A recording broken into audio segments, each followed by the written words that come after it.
lisomebwa buli mwaka buli myaka n'emyaka buli kyasa n'ekyasa. Ya ayuha alladhina amanu abange mwabakiriza ittaqillah mutye Allah haqqa tuqati mu butuufu bw'okumutya wala tamutunna illa wa antum muslimun. Temugezaako ne mutuukibwako okufa okujjako nga muli abasiraamu abasiimiddwa mu maaso ga Allah. Zino aya zisomesebwa buli jumejja, eyo aya tebulamu. Tetusaako era ku makya ne tugamba nti aya ezo zaggwako nga bwe tulaba ennyimba z'abayimbi.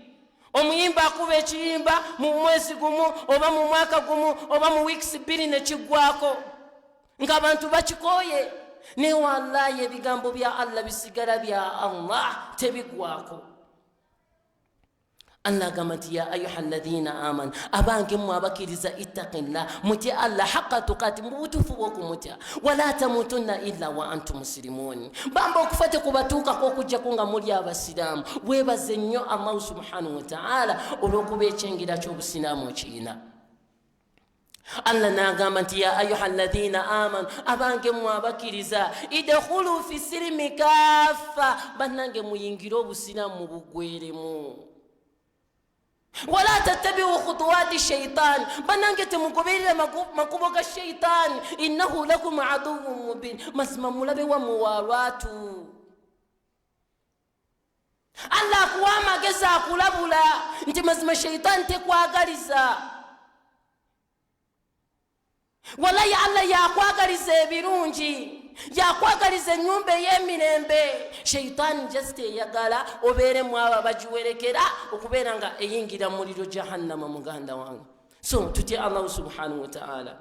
Ya ayuha alladhina amanu abange mwabakiriza ittaqillah mutye Allah waqulu qawlan sadida mwogere ebigambo ebirungi ebigambo ebigatta. Gwe buli kaseera n'obeera mu bigambo ebireeta olugambo, mu bigambo ebyawula abantu, mu bigambo ebireeta obusungu mu bantu. Yogerako ebigambo ebirungi. Waqulu qawlan sadida yogerako ebigambo ebirungi, ebigambo ebigatta, ebigambo ebikuweesa ekitiibwa. Yuslihu lakum a'malakum bwe munaaba mukoze ekyo Allah agenda kulungiya emirimu gyammwe. Waman yuti llaha wa rasula faqad faaza fawzan azima. Yenna anaagondera Allah n'omubaka we agenda kufuna okwesiima okwannamaddala.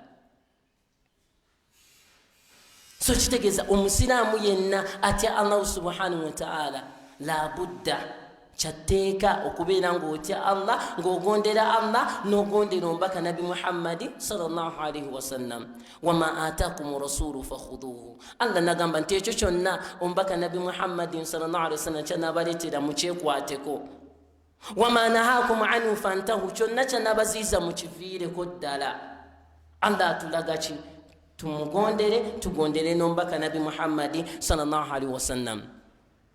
Bakade bange abalungi ab'ebitiibwa, nina ensonga emu gye njagala otambulirako. Suila Asheikhu Abdul Aziz bin Baz rahimahullah as-su'al atali.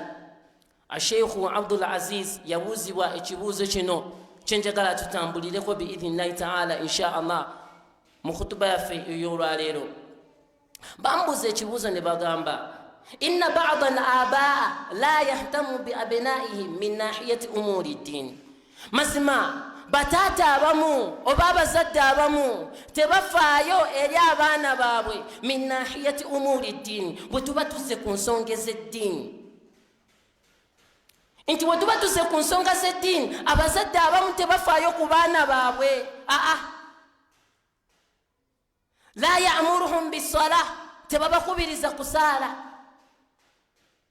Nti zanyina osadde mwana wange obwo obudde tamuyina. Wala biqiraati alquran tebabakubiriza yadde kutunulako mu Quran. Munange mwana wange wandisomyeko mu Qurani. Mumaze okulya ekyeggulo musomeyoko Quran. Mumaze okulya ekyemisana muyingire mu nyumba musomeko Quran. Inna ba'da al-aba'a la yahtamu bi abna'i min nahiyati umuri ddin. Mazima abazadde abamu tebafaayo kubiriza baana baabwe ku nsonga z'eddiini. Wa mujalisatul akhyar tebabakubirizaako yadde kutuula n'abaana abalungi. tebabakubiriza kubaga munange mutuule n'omwana oli bw'ati, omwana oyo temulaba nti alinako empisa, omwana oyo lwaki temumukopako mpisa, lwaki temumukopako okweyisa bulungi, ojja ssanga nga bwebyo tebibakwatako. wanajiduhum ya'muruhum bilmuhafadhati ala almadarisi faqat, wabula ate ojja basanga nga just abaana baabwe kye babakubiriza kusoma kokka, naddala kuno okwekingereza. mwana wange ku luno oba tokyusiza performance eyo, ennaku zino okola bubi English, okyamuyinamu obuzibu, nja kukuba kibooko, wabula toli musangako ng'agamba omwana we, mwana wange swala kiki. Tetuganye kale bibakubirize, nabyo birungi, naye lwaki ekintu kino tokibalansinga? ekintu kitekemu balance min umuri dunyawiya, mu mbeera y'edduniya ne mu nsonga za akhira. olaga omwana ebintu byonna birungi, obimuteere ku meeza. ne bamubuuza n'agamba nti wayaghdibu idha takhallafa ibnahu anha, era singa omwana we bukeera ku makya n'agamba taata nze sikyayagala kusoma, emitaafu gimwesiba mu maaso, n'akuba n'agamba abasomesa omwana oyo tayagala kusoma mukube, n'alaga okufaayo kwannamaddala. wabula ate webukeera ku makya omwana we nga ebya Qur'an tabyagala, tabiwabudde, ebyokusoma tabiwabudde, ebya simanyi kugenda ku muzigiti kusoma tabiwabudde, ebyeswala nga tabiwabudde, akitwala ng'embeera eya bulijjo, akirabira mu mbeera eya bulijjo. fama hiya nasihatukum ya samahatu sheikh, seka bambuuza abazadde ekikabu ekityo kiki kyobagamba, kiki kyobabuulirira nakyo? n'agamba nti nasihati lil abai wal amam, okubuulirira kwange eri bataata abo ne bataata abato ba anko wal ikhwan n'ab'emikwano, an yattaqullaha fi man tahta aidihim, kwe kubeera nga batya Allah subhanahu wa ta'ala, nga bamutiira mwabo be bayinako obuvunaanyizibwa. tya Allah ng'omutiiririra mu mwana wo, tya Allah ng'omutiiririra mu muntu ali wansi wo. an yattaqullaha fi man tahta aidihim min al-awladi, mu baana baabwe, wa ya'muruhum bis-salah, babakubiriza okusaala, idha balagu 10, kama sahha bidhalika fi al-hadith, babakubiriza okusaala bwe baweza emyaka 10, ng'omubaka nabi Muhammadin sallallahu alaihi wasallam bwe yalagira, naga nti murru awladakum bisalati 7, mutandika okubiriza abaana bammwe okusaala singa baweza emyaka 7. akaana we kaweza emyaka 7, akaanako katandika okakwate muna njangu tugende tusaale, kaakazise mu mbeera ekasikiriza. munange noonasaala ero nja kugulirayo switi, mu mbeera ekaagazisa we kaweza emyaka 7. butandika okwesuulira ebikaaya bwebikirire ku myaka 7. nabi Muhammadin sallallahu alaihi wasallam naganti wadribuhum alaiha idha balagu 10, mutandika okubakuba ku tuggo, otuggo singa baweza emyaka emeka 10. omwana ng'akyazanyira mu swala, zanyina tosadde jangu, Musa tosadde jangu, nga baweza emyaka 10, tandika okubalaga obukulu bw'eswala. wafarriqu bainahum fil madaji, mubawule ne mu bisenge, abaana abawala babeere bokka, abalenzi babeere bokka. ndooza namwe omulembe gwe tulimu mugumanyi, akaana kato myaka 7 kabeera sharp, nga kayina ensonga ze kayinza okunyonyola, nawe n'okwata ku mutwe, nga gwe wagenda okuzitegeera ku mirembe gyammwe ng'owezza emyaka 2. ne kati saawa zo myaka 7 myaka 10, omwana buli kimu kyonna aba kirina mu bwongo. kyova omubaka nabi Muhammadin sallallahu alaihi wasallama ye yamanya naga nti wafarriqu bainahum fil madaji, mwawula abaana bammwe mu bisenge singa baba bawezeza emyaka 10. abaana abawala basule bokka, abalenzi basule bokka. hakadha amarana Rasulullah sallallahu alaihi wasallam batu yatulagira ombaka nabi Muhammad sallallahu alaihi wasallam. So baganda bange falwajibu ala al-abai ekikakata kubatata wal ummahati ne bamama wal ikhwan nabe mikwano an yatakunna fi man tahta aydihim ko kubera nga batya Allah subhanahu wa ta'ala mwabo nga bamutirira mwawe be yabawa muganda wange insha Allah min al auladi mubana babwe wa ya'muruhum bis-sala babakubiriza okusala wa khayra nebintu ebirabyo na ebyedini ebiterezo omwana mulaini bi idhni ta'ala insha Allah wa yamna'uhum mimma harrama Allah baberenga babaziza babagana ebyo byonna Allah subhanahu wa ta'ala yagana nombaka nabi Muhammad sallallahu alaihi wasallam wa yalzamuhum bima awjaba Allah hadha huwa al-wajib babanywereze kwebyo byonna Allah byalagira ekyo kyetteeka muganda wange jebali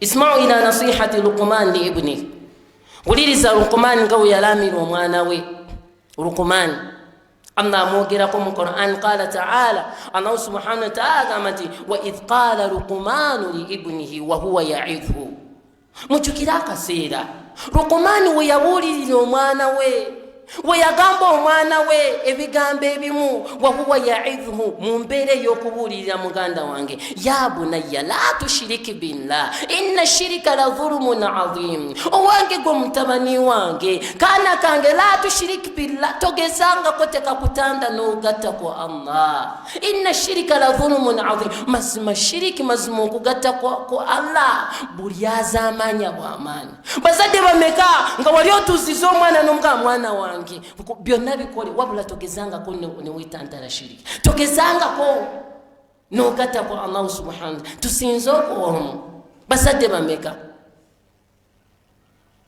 bameka jasanga mwana wanjangu katino mama enaku zino yeyisabu bibwati ne bwati kala to kwata ebintu bye mwandi maze mwenga mwabazade kata to biteeka mu bana mama oyito mwana ono tatawo tareka za kameza tatawo kino ne kino imagine zinsonga zoli mu kugamba omwana abana baffe tubakulize mu mbere y'edini tubabulirire qala ta'ala ina Allah subhanahu wa ta'ala nadamuna tulaga Luqman ebigambo bye yagamba omwana we nangamati ya bunayya aqmis sala wa'muru bil ma'ruf owange gwo mwana wange yimiriza wiswala wa'muru bil ma'ruf kubiriza abantu okweyisa obulungi sasa nyempise nnungi emizemi bikireke wa'muru bil ma'ruf wanha 'anil munkar wesambe era wesambisa abantu emizemi kyame emizemi bi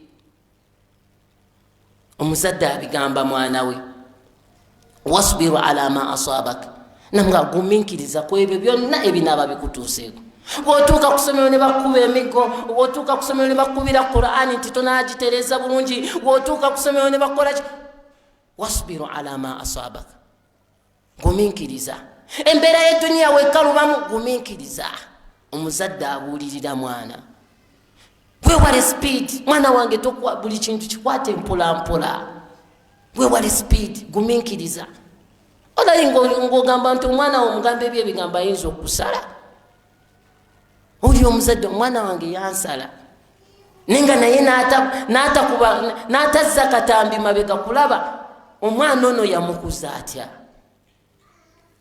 أقول قول هذا واستغفر الله ولكم ولسائر المؤمنين والمؤمنات من كل ذنب إنه هو الغفور الرحيم وهو البر الكريم.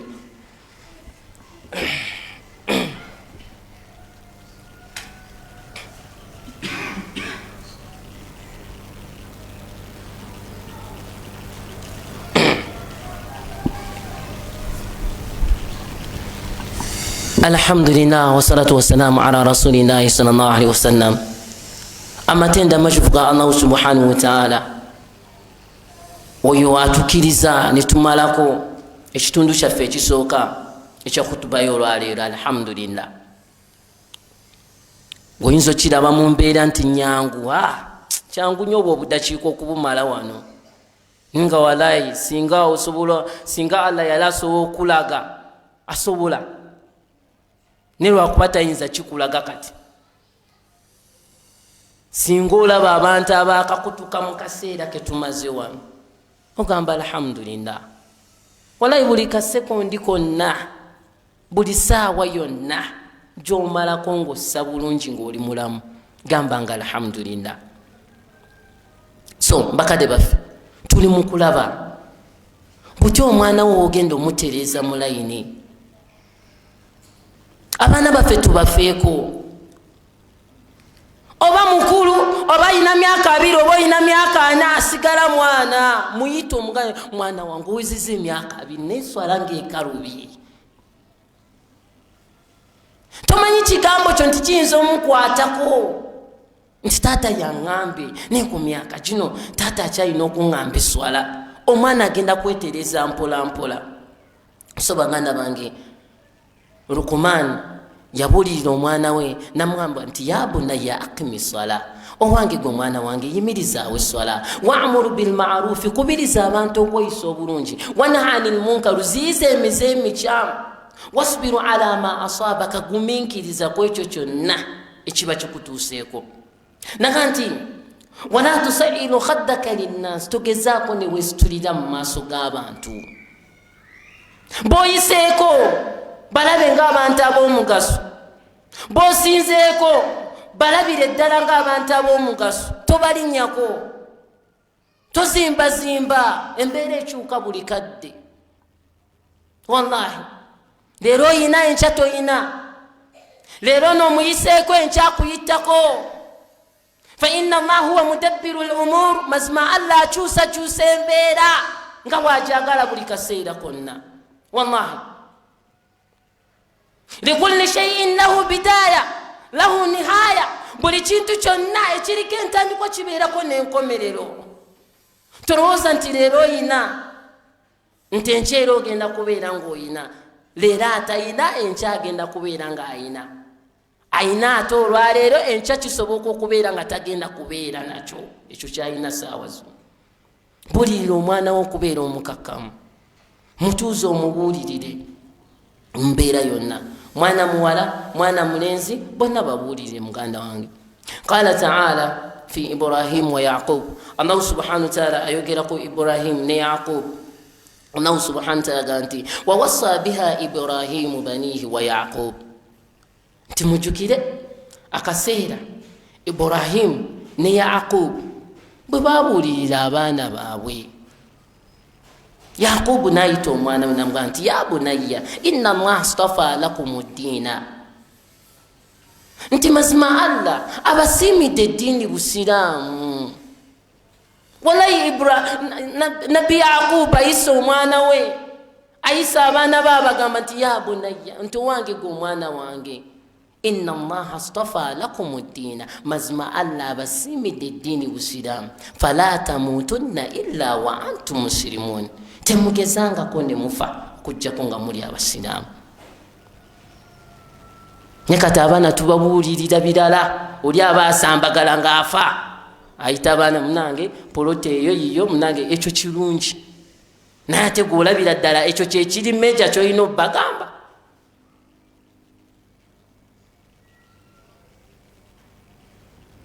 Bingi nnyo bye tulina okugamba abaana baffe ku nsonga z'eddiini. So bazadde baffe, abaana tubabuulire inshallah. Allah subhanahu wa ta'ala agamba nti am kuntum shuhada idh hadara Yaquba al-maut idh qala li banihi ma ta'buduna min ba'di. Allah agamba nti muli bajulizi, mujukira akaseera Yaqub, Nabbi Yaqub ng'ali ku ndira asambagala agenda kufa. Idh qala li banihi, we yagamba omwana we, bwe yagamba abaana be, ma ta'buduna min ba'di, biki bye mugenda okusinza nga nvuddewo. Qalu na'budu ilahaka wa ilaha abaika Ibrahim wa Ismaila wa Yaqub ilaha wahida wa nahnu lahu muslimun. Bamuddamu ne bamugamba mazima tugenda kusinza Katonda wo Allah,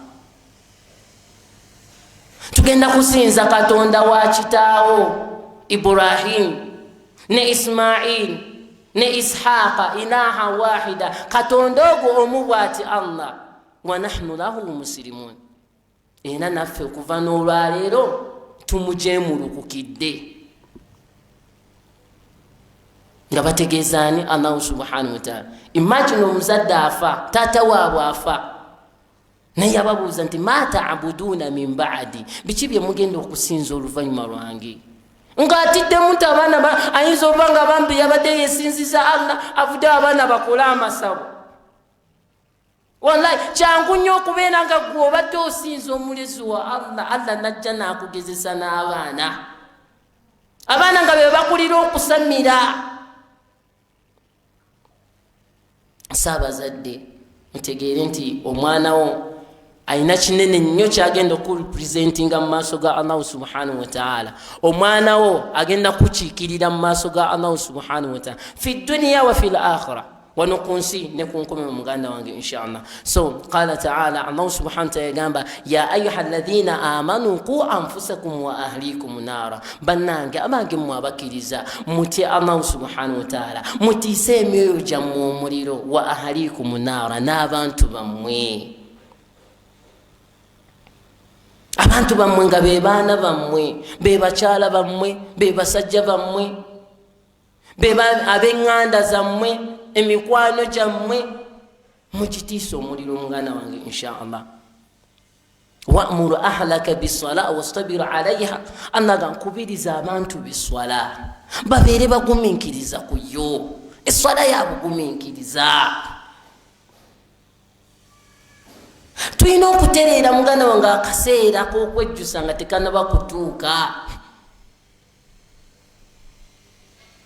Omusajja omu yaga nti falmautu la yantadhira istiqamatika, mazima okufa tekugenda kulinda nti osooke weetereeze fulani. Munange malaika almauti ekyokutwala Mr. Waswa egambye munange ya Allah, Mr. Waswa tumusanze munange tanaba kwetereeza, eswala zamuyiseeko tanaba kwenenya, so tumuleseewo. Falmautu lan yantadhira istiqamatika, mazima okufa tekugenda kulinda nti weetereeze. Bal istaqimu wantadhiru almauta, wabula gwetereera olindirira okufaako omuganda wange. Kati bw'atasaala oli ku ki? Gwe ng'osaala ng'abaana bo tebasaala oli ku ki? Gwe maama nga tomanyi kusoma Qur'ani nga n'abaana bo tebamanyi kusoma Qur'ani oli ku ki? Taata agamba nti emyaka gyatambula sikyasobola kusoma oli ku ki?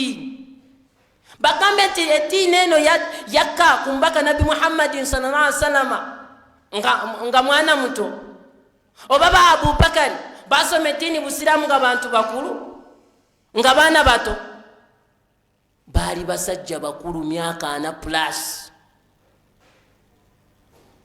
Wabula eddiini we yajja ne bakulyetingawo obudde bw'eddiini, ate nga basuubuzi, nga ate balina ssente nga bagagga.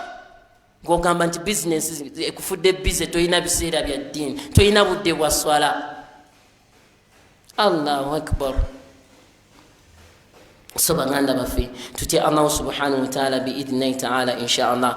Qala ta'ala, Allah subhanahu wa ta'ala agamba mu Qur'an, wadhkur fil kitabi Ismail innahu kana sadiqal wa'd wa kana rasulan nabiyya wa kana ya'muru ahlahu bis-salah. Nti mujukire mu kitabo kya Ismail, Allah nga bwe yamwogerako, innahu kana sadiqal wa'd, mazima yali muntu atuukiriza endagaano,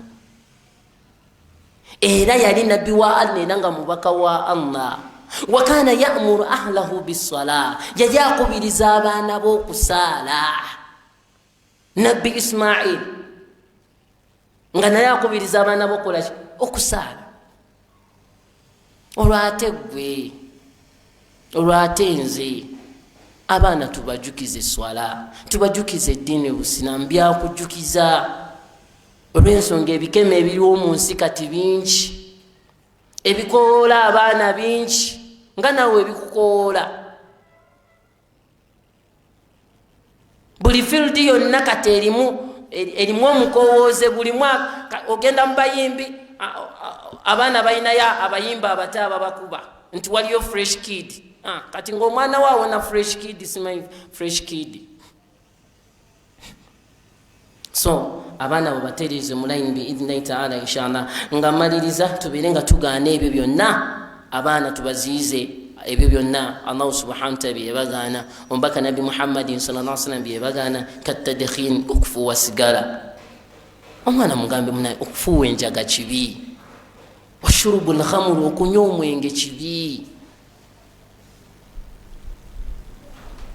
abana bagambe ebyebigambo قال رسول الله صلى الله عليه وسلم وبك نبي محمد صلى الله عليه وسلم يقول كلكم راعي وكلكم مسؤول عن رعيته من نمر بارونس من نمر جندا كوز وكويب بيماروندا والله الله جندا كو يحدث ني مبامس جندا جندا الله جندا كوزا غتاتا iwakoli mulunza Allah agenda kubuuza ku mukyala wo n'abaana bo bw'osiibye enjala bw'olekera akameza ka 200 Allah agenda bikubuuzaako maama Allah agenda kubuuza ku baana b'omusajja era agenda kubuuza ku musajja wo